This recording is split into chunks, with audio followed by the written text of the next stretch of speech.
అందరికీ నమస్కారం. కరీంనగర్ పార్లమెంటు నియోజకవర్గంలోని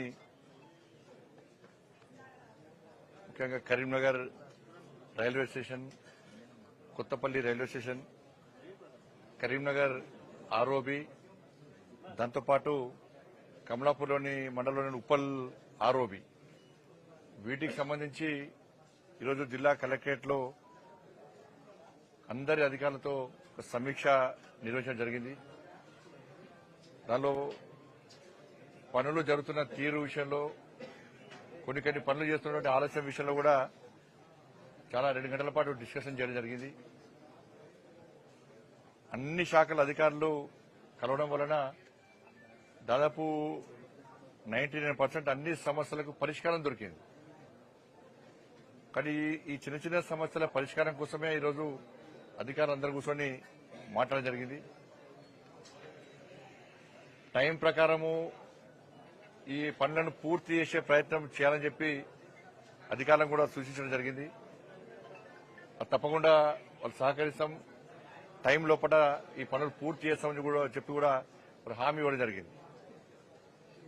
ముఖ్యంగా కరీంనగర్ రైల్వే స్టేషన్ దేశవ్యాప్తంగా నరేంద్ర మోడీ గారి ప్రభుత్వం అమృత్ భారత్ స్కీమ్, దీని ద్వారా ఆదర్శ రైల్వే స్టేషన్లను నిర్మించాలని చెప్పి నరేంద్ర మోడీ గారి ప్రభుత్వం నిర్ణయించిన తర్వాత దేశవ్యాప్తంగా 1350 రైల్వే స్టేషన్లను ఈ అమృత్ భారత్ స్కీమ్ కింద ఆదర్శ రైల్వే స్టేషన్గా తీర్చిదిద్దాలని చెప్పి నిర్ణయించడం జరిగింది. దానిలో భాగంగానే కరీంనగర్ రైల్వే స్టేషన్ కూడా ఆ రోజు నా విజ్ఞప్తి మేరకు కేంద్ర ప్రభుత్వము, రైల్వే శాఖ మంత్రి గారు కరీంనగర్ రైల్వే స్టేషన్ కూడా ఈ ఆదర్శ రైల్వే స్టేషన్ గా తీర్చిదిద్దాల్సిందని చెప్పి మా రిక్వెస్ట్ మేరకు వారు దాన్ని చేర్చడం జరిగింది. ఆ రోజు వారికి కృతజ్ఞత చెప్పినాం. దానిలో భాగంగా ఈ టెర్మినల్ స్టేషన్ గా దీన్ని తీర్చిదిద్దడానికి, కరీంనగర్ రైల్వే స్టేషన్ ను తీర్చిదిద్దడానికి వాళ్ళ అన్ని ఏర్పాట్లు కూడా పూర్తి కావడం జరుగుతున్నది. దాదాపు 70% పనులు పూర్తి అయిపోయినాయి. ఇంకో 20% పనులు ఇంకా పూర్తి కావాల్సినది. ఈ రైల్వే స్టేషన్ ను మార్చినే ప్రారంభించాలని చెప్పి ఆ లక్ష్యం పెట్టుకుని ఈరోజు అధికారులు చాలా సీరియస్ గా పనిచేస్తున్నారు. నిజంగా రైల్వే శాఖ అధికారులను నేను ఈ సందర్భంగా పూర్తిగా అభినందిస్తున్నా. ఈ రైల్వే స్టేషన్ సంబంధించి పనులన్నీ చాలా సీరియస్ గా చేస్తున్నారు, చాలా క్వాలిటీతో చేస్తున్నారు పనులు. దాంతోపాటు మార్చి లోపల కంప్లీట్ చేయడానికి కూడా ప్రయత్నం చేస్తా ఉన్నారు. ముందుగా రైల్వే స్టేషన్ సంబంధించి 25 కోట్ల రూపాయలతో ఈ ప్రాజెక్ట్ ప్రారంభమైంది. దాని తర్వాత ప్లాట్ఫామ్స్ అన్ని చేయాలని చెప్పి 45 కోట్లతోని ఈ రైల్వే స్టేషన్ పూర్తి ఆధునీకరణ, దానిలో ఎస్కలేటర్ గాని, లిఫ్ట్ సిస్టమ్ గాని, ఫుట్ ఓవర్ బ్రిడ్జి గాని, సోలార్ పవర్ ప్లాంట్స్ గాని, దాంతోపాటు ఫుడ్ కోర్ట్స్ గాని, దివ్యాంగులకు కూడా ఏ ఇబ్బంది కాకుండా అన్ని సకల సౌకర్యాలతో ఒక మోడర్న్ రైల్వే స్టేషన్ గా దీన్ని తీర్చిదిద్దడానికి ఇవాళ పూర్తి ప్రయత్నాలు జరుగుతున్నాయి. దాదాపు పనులు పూర్తి అయిపోయినాయి. మార్చికు దీన్ని ప్రారంభిస్తాం. దీంతో పాటు కొత్తపల్లి రైల్వే స్టేషన్, ఇది టెర్మినల్ రైల్వే స్టేషన్ చేయడం వలన గూడ్స్ సంబంధించి ఇక్కడ ప్రయాణికులకు ఇబ్బంది వస్తున్నది. దాంతోపాటు ఇక్కడ లేబర్ కు ఇబ్బంది వస్తున్నది. దీన్ని దృష్టిలో ఉంచుకొని కొత్తపల్లి మనోహరాబాద్ అయితే రైల్వే లైన్ అవుతుందో దానిలో భాగంగా కొత్తపల్లి రైల్వే స్టేషన్ కూడా 60 కోట్ల రూపాయలతోని ఆధునీకరించాలని చెప్పి అక్కడ పనులు దాదాపు పూర్తి అయిపోయినాయి. గూడ్స్ సంబంధించి మెటీరియల్ మొత్తం అక్కడి నుంచి ట్రాన్స్పోర్ట్ అక్కడి నుంచి చేయడానికి ప్లాన్ నడుస్తున్నది.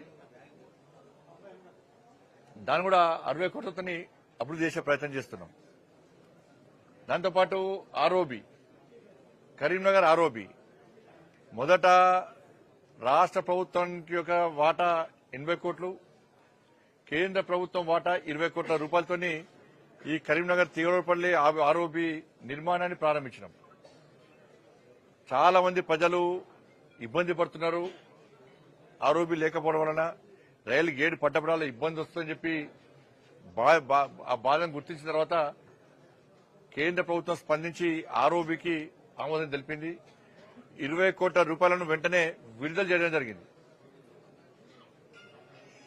దురదృష్టవశాత్తు అప్పుడున్న ప్రభుత్వం వాళ్ళు ఇవ్వాల్సినటువంటి 80 కోట్ల రూపాయలను ఇవ్వకపోవడం వలన, సహకరించకపోవడం వలన ఆ పనులు మొత్తం ఆర్ఓబి మొత్తం పెండింగ్ లో ఉండే.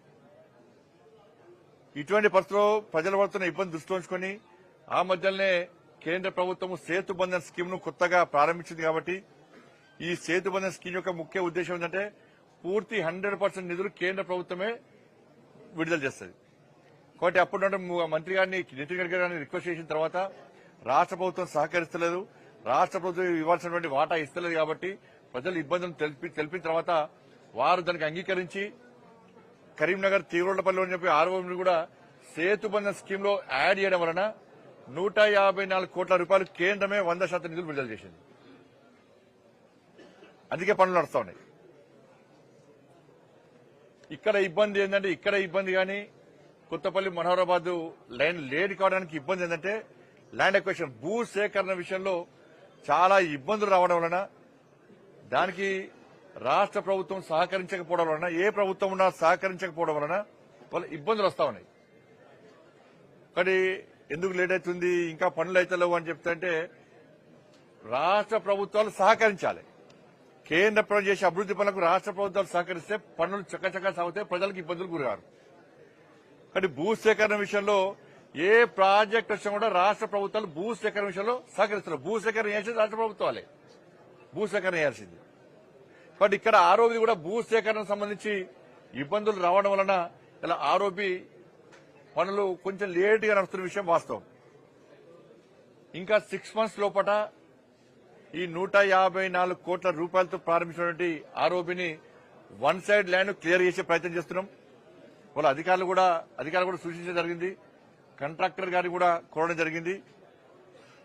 6 నెలల లోపల ప్రజలకు ఎలాంటి ఇబ్బంది కాకుండా, ట్రాఫిక్ ఇబ్బంది కాకుండా వన్ సైడ్ లైన్ అనేది పూర్తి చేస్తాం. ఆర్ఓబి ప్రజలు సులువుగా పోయడానికి వీలుగా, మళ్ళీ దాని తర్వాత ఇంకో 6 months లోపల మిగతా సెకండ్ లైన్ కూడా పూర్తి చేసే ప్రయత్నం చేస్తాం.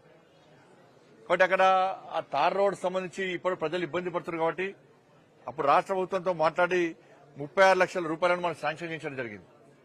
ఆ 36 లక్షల రూపాయలతో వెంటనే రోడ్డు నిర్మాణం కూడా పూర్తయిపోయింది. కానీ ప్రజలకు ఎలాంటి ఇబ్బంది కాకుండా మరి ఆర్ఓబిని 6 months లోపల ఒక లైన్ ఒక వన్ సైడ్ క్లియర్ చేసే ప్రయత్నం చేస్తున్నాం. ఈ ఆర్ఓబికి సంబంధించి ఇవాళ ఉప్పల్ సంబంధించి ఆర్ఓబి విషయంలో ఆలస్యమైన విషయం వాస్తవం. నేను గతంలో కూడా ఉప్పలు దానికి సంబంధించి 54 కోట్ల రూపాయలతోని ఆర్ఓబి ప్రారంభించడం, 2016లో ప్రారంభించడం, 2019 క్లియర్ కావాలి అప్పటికి. కానీ ఇప్పుడు కూడా పనులు ఇంకా నడుస్తూ ఉన్నాయి, మధ్యలో పనులు ఆపేశారు. నేను ఎన్నికలకు ముందు రివ్యూ చేసిన తర్వాత అప్పుడు తిరిగి పనులు ప్రారంభమైనాయి. కాబట్టి దాన్ని కూడా 6 months లోపల పూర్తి చేస్తామని చెప్పి ఉప్పల్ ఆర్ఓబికి సంబంధించి కూడా అక్కడి నుంచి మా కార్యకర్తలు చాలా మంది కమలాపూర్ నుంచి కూడా వచ్చారు, చాలా మంది కార్యకర్తలు. 6 months లోపల ఉప్పల్ సంబంధించి ఆర్ఓబి కూడా మేము పూర్తి చేస్తామని చెప్పి అధికారులను చేయాలని చెప్పి అధికారులను ఆదేశించడం జరిగింది. తప్పకుండా ఉప్పల్ కూడా చాలా మంది ప్రజలు ఇబ్బంది పడ్డారు, చాలా సంవత్సరాల నుంచి 10 సంవత్సరాల నుంచి ఇబ్బంది పడుతున్నారు. కాబట్టి ప్రజల ఇబ్బంది దృష్టిలో ఉంచుకొని దాని మీద సీరియస్ గా రివ్యూ చేయడం జరిగింది. వాళ్ళ ఉప్పల్ రైల్వే స్టేషన్, ఉప్పల్ ఆర్ఓబికి సంబంధించి అధికారులను కూడా ఆదేశించడం జరిగింది, చాలా సీరియస్ గా ఆదేశించడం జరిగింది. 6 months లోపల ఉప్పల్ ఆర్ఓబిని కూడా 54 కోట్లతో ఉన్నటువంటి ఉప్పల్ ఆర్ఓబిని కూడా పూర్తి చేస్తామని చెప్పి అధికారులు హామీ ఇవ్వడం జరిగింది. కాబట్టి 6 నెలల లోపల ఉప్పల్ ఆర్ఓబిని కూడా పూర్తి చేస్తాం. దాంతోపాటు కొత్తపల్లి మనోహరాబాద్ కొత్త రైల్వే లైన్ మనం ఆలోచించాల్సిన అవసరం ఉంది. గతంలో ప్రభుత్వాలు ఏ ప్రాజెక్టు ప్రారంభించినా కూడా అది 1000 కోట్ల ప్రాజెక్ట్ అయితే కేవలం 50 కోట్లు రిలీజ్ చేసి ఒక బడ్జెట్ లో మొత్తం పేపర్లో, టీవీలలో హెడ్లైన్స్ బ్రేకింగ్. మళ్ళా నెక్స్ట్ బడ్జెట్ కు మళ్ళీ 50 కోట్లు. ఈ 1000 కోట్లు ఇద్దరికే పాత పడుతుంది.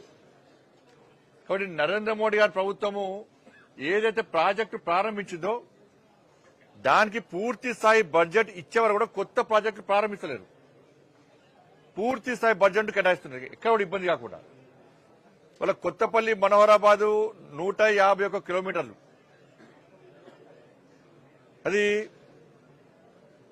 దాదాపు ఫస్ట్ 1160 కోట్ల రూపాయలతో ప్రారంభించినటువంటి ఈ ప్రాజెక్టును అంచనాలు తిరిగి సవరించిన తర్వాత 2850 కోట్లకు అంచనాలను సవరించి ఇవాళ ప్రాజెక్టు నిర్మాణం ఆ రైల్వే లైన్ ప్రారంభించినాం. ఇప్పటికే 1444 కోట్ల రూపాయలు ఖర్చు ఆల్రెడీ. అక్కడ కూడా ఇబ్బంది ఏంటంటే భూసేకరణ ఇబ్బంది. అక్కడ కూడా సిరిసిల్ల గాని కొత్తపల్లి మనోహరాబాద్ సంబంధించి సిరిసిల్ల గాని కరీంనగర్ జిల్లాలో ఈ భూసేకరణకు సంబంధించి జిల్లా అధికారులు పాపం కష్టపడి ఆ ప్రతిపాదనలన్నీ రాష్ట్ర ప్రభుత్వం పంపారు. దాదాపు 120 కోట్ల రూపాయల ప్రతిపాదన పంపారు. కానీ రాష్ట్ర ప్రభుత్వం మాత్రం సహకరించలేదు. గత ప్రభుత్వం సహకరించలేదు, ఈ ప్రభుత్వం సహకరించలేదు. భూసేకరణ సంబంధించి మధ్యలో ఫారెస్ట్ ల్యాండ్ ఉండే అది క్లియర్ అయిపోతుంది అది కూడా. కానీ మిగతా ల్యాండ్ విషయంలో భూసేకరణ విషయంలో రాష్ట్ర ప్రభుత్వం సహకరించలేదు. ఇలా పనులు నత్తనగా కొనసాగుతున్నాయి. కొత్తపల్లి మనోహరాబాద్ ఇవాళ మొన్న గత బడ్జెట్ లో కూడా 350 కోట్లు రిలీజ్ చేశారు. 350 క్రోర్స్ మొన్న బడ్జెట్ రిలీజ్ చేస్తాం ఈ సంవత్సరం బడ్జెట్ లో. కానీ మిగతా బడ్జెట్ కూడా రిలీజ్ చేయడానికి సిద్ధంగా ఉన్నాం మనం. కానీ పనులు అనుకున్న స్థాయిలో జరగకపోవడం వలన ఇబ్బంది వస్తూ ఉన్నది. ఇలా సిద్దిపేట వరకు దాదాపు క్లియర్ అయిపోయింది. మిగతా కూడా ఒక లక్ష్యాన్ని ఎంచుకుని వాళ్ళు పనిచేసే ప్రయత్నం చేస్తున్నారు. ఈ కొత్తపల్లి మనోహరాబాద్ రైల్వేలను చాలా ముఖ్యమైనటువంటి విషయం ఇది. ఎందుకంటే మెదక్, సిద్దిపేట్, రాజన్న సిరిసిల్ల జిల్లా, కరీంనగర్ ఈ 4 జిల్లాలకు సంబంధించిన రైల్వే లైన్ ఇది. ఏవైతే వెనుకబడిన ప్రాంతాలు ఉన్నాయో ఆ ప్రాంతాలు ఈ రైల్వే నిర్మాణం వల్ల, కొత్త రైల్వే లైన్ నిర్మాణం వల్ల ఆ ప్రాంతాలు అభివృద్ది చెందే అవకాశం ఉంటుంది. కొత్తగా రైలు నిర్మాణం అవుతుంది. దాంతోపాటు మెయిన్ ఎక్స్ప్రెస్ కూడా ఈ ప్రాంతానికి పోయేటువంటి అవకాశం ఉంది. ఇంకా ముఖ్యంగా సికింద్రాబాద్, కాజీపేట సికింద్రాబాద్ రైల్వేలకు సంబంధించి ఎప్పుడన్నా చిన్న అవాంతరాంతాలు వస్తాయి, చిన్న ఇబ్బందులు కానీ పెద్ద ఇబ్బందులు కానీ వస్తే న్యూఢిల్లీ పోయే రైల్వే లైన్ కూడా దీని ద్వారా డైవర్ట్ చేసే అవకాశం ఉన్నది, పోయే అవకాశం ఉన్నది. ఎక్కడ అవాంతరాలు జరగకుండా, ఎక్కడ రాకపోకలకు ఇబ్బంది కాకుండా ఉండేటువంటి అవకాశం దీని ద్వారా ఉంది. దాంతోపాటు మానేరు మీద బ్రిడ్జ్ వస్తున్నది రైల్వే లైన్, చాలా ఇంపార్టెంట్ అది. ఈ రైల్వే స్టేషన్, ఈ కొత్తపల్లి మనోహరాబాద్ రైల్వే స్టేషన్ నిర్మాణంలో మానేరు వాగు మీద బ్రిడ్జ్ వస్తున్నది ఒకటి. ఆ బ్రిడ్జ్ నిర్మాణం వల్ల కూడా నిరంతరం రైళ్లను రాకపోకలకు ఎలాంటి ఇబ్బంది లేకుండా ఉండేటువంటి అవకాశం ఉంది. కానీ కొత్తపల్లి మనోహరాబాద్ సంబంధించి రైల్వే లైన్ కూడా అది 2027 టార్గెట్. కానీ దానికంటే ముందే వెంటనే పనులు పూర్తి చేయాలని చెప్పి అధికారులు సిద్ధంగా ఉన్నారు. కానీ రాష్ట్ర ప్రభుత్వము ఎంత సహకరిస్తే అంత కేంద్ర ప్రభుత్వము కానీ రైల్వే అధికారులు కానీ ఉత్సాహంగా పనిచేయడానికి సిద్ధంగా ఉన్నారు. కాబట్టి ఈరోజు ఈ రైల్వే సంబంధించి అన్ని విషయాల మీద ఈరోజు సమీక్ష నిర్వహించడం జరిగింది. తప్పకుండా ఫిబ్రవరిలో మల్లతిని ఎక్కడ వదిలిపెట్టకుండా కరీంనగర్ రైల్వే స్టేషన్ విషయంలో కానీ, కొత్తపల్లి రైల్వే స్టేషన్ విషయంలో కానీ, కరీంనగర్ ఆర్ఓబి కానీ, ఉప్పల్ ఆర్ఓబి కానీ, కొత్తపల్లి మనోహరాబాద్ రైలు నిర్మాణ విషయంలో కానీ తప్పకుండా వాళ్ళు ఎప్పుడప్పుడు నేను రివ్యూ చేస్తూ ఉంటా. ఎప్పుడప్పుడు అధికారులు మళ్ళీ మాట్లాడుతూనే త్వరితగతిన టార్గెట్ ప్రకారము, మన లక్ష్యం ప్రకారము ప్రజలకు అందుబాటులోకి వచ్చే విధంగా మేము చేసే ప్రయత్నం చేస్తున్నాం. ఈ కరీంనగర్ రైల్వే స్టేషన్ మీరు చూసిన గతంలో టాయిలెట్స్ లేవు, వెయిటింగ్ రూమ్స్ సరిగా ఉండయి, కనీసం ఏ చిన్న సౌకర్యాలు లేకుండా ఎట్లా ఉండడం మీ అందరికీ తెలుసు. కరీంనగర్ ప్రజలకు తెలుసు, ఈ రైల్వే స్టేషన్ ప్రతి ఒక్కరు తెలుసు. అటువంటి రైల్వే స్టేషన్ ఒక మోడర్న్ రైల్వే స్టేషన్ గా, ఒక ఆదర్శ రైల్వే స్టేషన్ గా, ఒక టెర్మినల్ లాగా తయారు చేసి ఇలా హంగు ఆర్పాటలతో ఇవాళ మనం చేస్తున్న విషయం మనం చూడాల్సిన అవసరం ఉంది. కాబట్టి దీన్ని ఇంకా అందంగా తీర్చిదిద్దే ప్రయత్నం చేస్తున్నాం. మీరు ఓటు సార్, మీరు ఓడి వాళ్ళు ఓడి.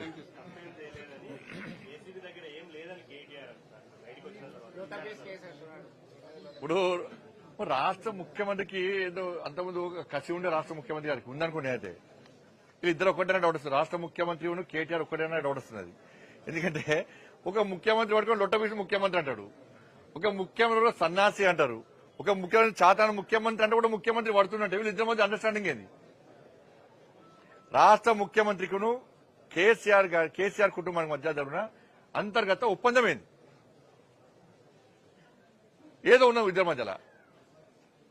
నన్ను చూడండి, అందరు చూడండి, ఇక చూడండి ఆశ్చర్యం పీకలేదు. అలా అరెస్ట్ చేస్తారా ఆశ్చర్యం డౌట్ ఎప్పటికీ. లొట్టపీసు కేసు అంటే ఇవాళ మీరు తప్పు చేయకుంటే ఇవాళ వాళ్ళు చూస్తే బీఆర్ఎస్ చూస్తే నమస్తుంది. వాళ్ళ చెల్లవైనప్పుడు గిట్నే ఒక దేశభక్తురాలు దేశం కోసం స్వాతంత్రం కోసం ఫైట్ చేసి ప్రజల కోసం ఫైట్ చేసి పోతే పోయినట్టు వచ్చి స్వాగతం పలుకుడు. ఈయన పోయిన అరెస్ట్ చేస్తున్నట. మొత్తం తెలంగాణ ఎందుకు ఆందోళన చేయాలి? నేను బీఆర్ఎస్ పార్టీ శ్రేణులకు విజ్ఞప్తి చేస్తున్నా. మీ నాయకుడు ప్రజా సమస్యల మీద ఓళ్ళిపోతలేడు. ఆయనకు స్వాతంత్ర సమరయోడు కాదాయనే. ప్రజా సమస్యల కొట్లాడిన నాయకుడు కాదు. ఆ విషయంలో జైలు పోతాడు. అవినీతి ఆరోపణ జైలు పోతున్నాడు. ఆయన సమర్థిస్తే మీరు కూడా అవినీతి పడలేకపోతారు. ముద్రపడితే ఫ్యూచర్ లో నేను కూడా ఒక అవినీతి పనులు సమర్థించిన ఆరోపణలు వచ్చినప్పుడు ఊకే బీఆర్ఎస్ డైలాగ్ కడిగిన ముత్యాలక బయటకు వస్తాం, కడిగిన ముత్యాలక బయటకు వచ్చాక మాట్లాడు. ఇప్పుడు కనీసము దాని మీద మాట్లాడే ముందు ఇవాళ నువ్వు కనీసం కేబినెట్ అనుమతి లేకుండా అన్ని కోట్ల రూపాయలు ఏ విధంగా చెల్లిస్తావు? ఎవరైనా చెల్లించినావు? ఎంత ప్లాన్ ప్రకారం అంటే ప్రజల దృష్టి మళ్లించడానికి వీళ్ళు నీతివంతులుగా చెప్పుకోవడానికి వీళ్ళంతా ప్లాన్ చేస్తున్నారు. కేసీఆర్ కుటుంబం అంటేనే అవినీతి కుటుంబం. ఇది అది ఇంకా బయటకు వస్తాయి.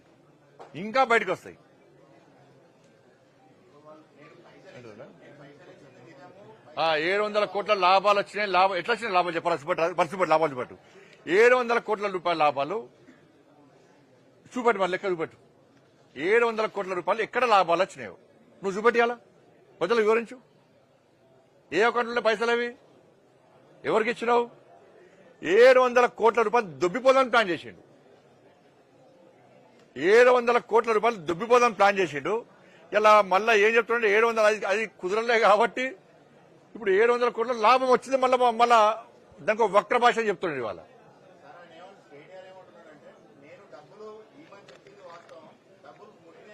నీ పర్సనల్ అకౌంట్ అదేమన్నా? ఆయన పర్సనల్ అకౌంట్ నీ తాత జాగిరా, నీ అయ్యే జాగిరా ఇవ్వడానికి? అరే నువ్వు క్యాబినెట్ ఆమోదం లేకుండా ఎట్లిస్తావు? నువ్వు ఏది పడుతుంది ఇస్తావా? అంత ఆతృత ఇవ్వాల్సిన అవసరం ఏమొచ్చింది? అరే ఫీజులు ఏమైనా పైసలు ఇవ్వవు, అంత ఆతృత ఇవ్వాలి కదా. ఆరోగ్యశ్రీ పైసలు ఎందుకు ఇవ్వాలి? అప్పుడు రైతులకు మీ అయ్యవై చెక్కులు ఇచ్చిన కదా, అంత ఆతృతతోని రైతులకు ఎందుకు చెక్కులు ఇవ్వాలి? రైతులకు ఎందుకు బోనస్ ఇవ్వాలి? రైతులకు రుణమాఫీ చేయడానికి అంత ఆతృత సంతకాలు ఎందుకు పెట్టలే? క్యాబినెట్ ఆమోదం లేకుండా రైతులకు రుణమాఫీ చేయొచ్చు కదా. నువ్వు ఇవ్వాలనుకుంటే ఎందుకు ఇవ్వాలి? ఫీజు రియంబర్స్మెంట్ రైతులకు అప్పుడు ఆమోదం కూడా ఇవ్వాలి, ఎందుకు ఇవ్వాలి? దానిలో అంత ఆతృత ఏంది అంటున్నా. అంత ఆతృత క్యాబినెట్ ఆమోదం లేకుండా ఇవ్వడానికి ఆతృత ఏంది? ఎంత లాభాన్ని ఆర్జించి నీ స్వలాభాన్ని ఆర్జించి నువ్వు ఉత్సాహం చూపెట్టినావు. దానివల్ల టొపిక్స్ కేసు అని స్టార్ట్ చేశారు. దానికి కాంగ్రెస్ బీఆర్ఎస్ ఒకటే. కాంగ్రెస్ కును మళ్ళా ఇప్పుడు కేసీఆర్ మళ్ళా ఢిల్లీ పోతాడు, ఢిల్లీ పంపిస్తాడు. ఎందుకంటే డ్రగ్స్ కేసుల కేసీఆర్ కుటుంబం మీద ఈ రాష్ట్ర ప్రభుత్వం ఏం చర్యలు తీసుకోలే. ఎందుకంటే ఢిల్లీ పోయి కప్పం ముట్టయ్యపచ్చారు కేసీఆర్ కుటుంబం. ఒక నాయకుడు అనుకోని ఇచ్చేసి రాపా. నెక్స్ట్ ఫామ్ హౌస్ కేసు అయింది. ఫామ్ హౌస్ కేసులో మళ్ళీ అరెస్ట్ చేస్తారు అనుకున్నారు. ఇదే ముఖ్యమంత్రి గారు మాట్లాడారు. కేసీఆర్ కొడుకు దాని ఉంది అని చెప్పి ఇదే ముఖ్యమంత్రి గారు మాట్లాడారు.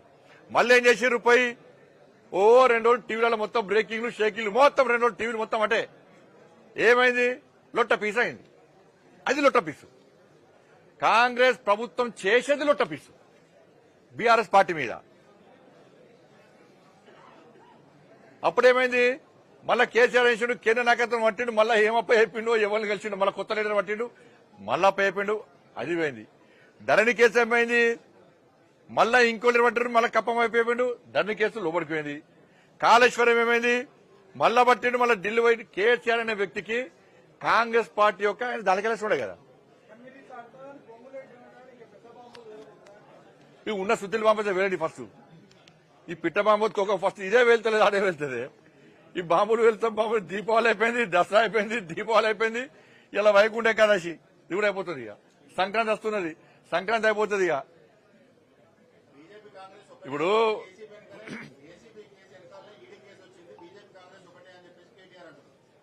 ఏదో ఒకటైతే ఇది సంగతి చూస్తాం, గ్యారెంటీ చూస్తాం. ఒకటన్నా ఏం బాధపడం. నీ కుటుంబం యొక్క అవినీతి బయటపడడమే భారతీయ జనతా పార్టీ యొక్క ఆలోచన. తిరుపతికి సంబంధించి ఆ తొక్కిసర్ ఘాట్లో భక్తులకు జరిగిన ఘటనపై తప్పకుండా అది అందరి మనుషులు కలిసివేసింది. అది అనుకోకుండా జరిగినటువంటి ఒక సంఘటన. దాని ఇప్పటికే అక్కడ రాష్ట్ర ముఖ్యమంత్రి గారు కానీ, అక్కడ ఉప ముఖ్యమంత్రి గారు కానీ, అక్కడ టీటీడీ బోర్డు మెంబర్ అయిన భాను ప్రకాష్ రెడ్డి గారు కానీ వాళ్ళందరూ కూడా ఆ ప్రాంతాల్లో పర్యటించారు, ప్రజలకు మనోధైర్యం చెప్పారు. రాష్ట్ర ముఖ్యమంత్రి గారు కూడా చాలా సీరియస్ గా దాని మీద స్పందించారు. అధికారులకు కూడా వార్నింగ్ కూడా జరిగింది. తప్పకుండా దాని మీద విచారణ జరుగుతుంది కాబట్టి, అది జరగడానికి సంఘటన జరిగింది కాబట్టి ఇంకోసారి ఇటువంటి సంఘటన జరగకుండా చూసే ప్రయత్నం ప్రభుత్వం చేస్తుందా, టీటీడీ బోర్డు కూడా చేస్తున్నది. కాబట్టి అక్కడ ప్రమాదానికి గురైన వాళ్ళందరూ కూడా ఉన్నత న్యాయమైనటువంటి చికిత్స అందజేస్తున్నారు కాబట్టి అది జరగడానికి సంఘటన జరిగింది. అది భద్రత అంటే దాని మీద కంపల్సరీ చర్యలు తీసుకున్నారు. కొన్ని ఆ కమ్యూనికేషన్ గ్యాప్ వల్ల జరిగిన వాస్తవం చాలా పెద్ద సంఘటన. అంతమంది చనిపోవడం అంటే మామూలు విషయం కాదు. పేదోళ్ళు చచ్చిపోయారు. దానిలో కాబట్టి చర్యలు తీసుకుంటూ స్టార్ట్ చేశారు కాబట్టి ఇంకా ఎటువంటి జరగకుండా మనం ప్రయత్నం చేస్తున్నారు. వాళ్ళు చూస్తామంటే ప్యాసింజర్స్ యొక్క డిమాండ్ బట్టి రైల్వే నష్టపోకుండా ఉండడానికి మాత్రమే రైల్వే ప్రయత్నం చేస్తుంటుంది. ఆ స్థాయిలో ప్యాసింజర్స్ వచ్చి రైల్వే నష్టపడకుండా ఉండేదంటే 2 రోజులు కాదు 3 రోజులతో డైలీ కూడా నడిపే అవకాశం ఉంటాయి. కాబట్టి 2 రోజులు సరిపడా ప్యాసింజర్ 2 సార్లు తిరిగే సరిపడా ప్యాసింజర్స్ వస్తారు కాబట్టి 2 సార్లు నడుపుతున్నాం. ప్రజల నుంచి డిమాండ్ పెడితే ఇంకెక్కువ వచ్చే ప్రయత్నం చేస్తే ఇంకోటి కూడా నడుపుతుంది. ఇబ్బంది లేదు. రైల్వే లాభాలు నడవడానికి ప్రయత్నం చేస్తాం, నష్టపోకుండా ఉండడానికి ప్రయత్నం చేస్తాం. 25-26 సంబంధించి రైల్వే బడ్జెట్ లో ఏ మేరకు మీరు పెంచుకునే అవకాశం ఉంది? ఇప్పటివరకు చేసినటువంటి డెవలప్మెంట్ యాక్టివిటీస్ కొనసాగాలి. వీటిని ఆపే ప్రసక్తి లేదు. ఇవి పనులు చక్కచక్క సాగే విధంగా బడ్జెట్ లో ఎలాంటి ఇబ్బంది లేకుండా మేము ప్రయత్నం చేస్తున్నాం. ఇబ్బందులు రాకుండా గురుస్తాం. ధన్యవాదాలు.